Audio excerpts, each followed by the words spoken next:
having this big hair, it's got me into some odd situations. Like, one day I walked into a diner, some guy just looked at me and said, "Warriors, come out to play." And I think people really like it, but the problem is they get touchy. Everybody wants to touch it, you know, men, women, babies. I mean, even one day, like a tree wanted to touch it, and the fire team had to cut me out later. But the strangest situation that's kind of my hair ever got me into was one day when I was going to the subway when it was time for everybody to go home. It's really packed, you know. You get in there, it's real snug, and you're like an erection away from a sexual assault charge. And this one old withered woman bound to a wheelchair, she was decided to come in. She was like a Vietnam vet. She was angry at the world and God. And so she's pushing past people and she's yelling all these sort of slurs at people. She gets to me, she looks at me, she goes, "Move, you black, move, you big-haired bastard." And I kind of stare at her and I think, how inspirational.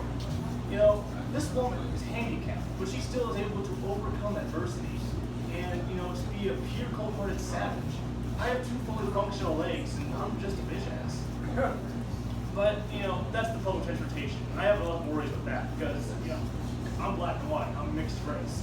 So that's a theme today, I guess. But, so every time I get on a train or a bus, I always get the stares of people trying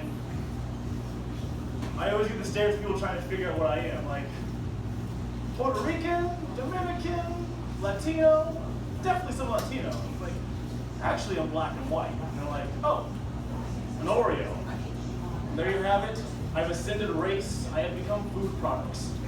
Oreo, coconut, burnt-ass cracker, I am all of those and so much more. But I think people always think mixed race is a bad thing, but I love it because, you know, I have all these stereotypes that I can just commit to. Like, when I'm at a party, I'm both pretty fly for a white guy and one whack-ass black guy. And I think the biggest benefit, though, is that I have white privilege with a big black dick.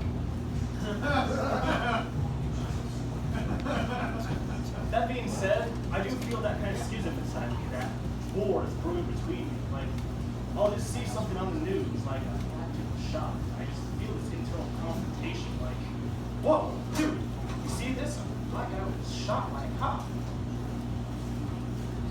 Did he have a weapon, though? No, he didn't have a weapon. It was a police brutality, man. What's wrong with you? He looked like a thug. He looked like us. Shit, you're right.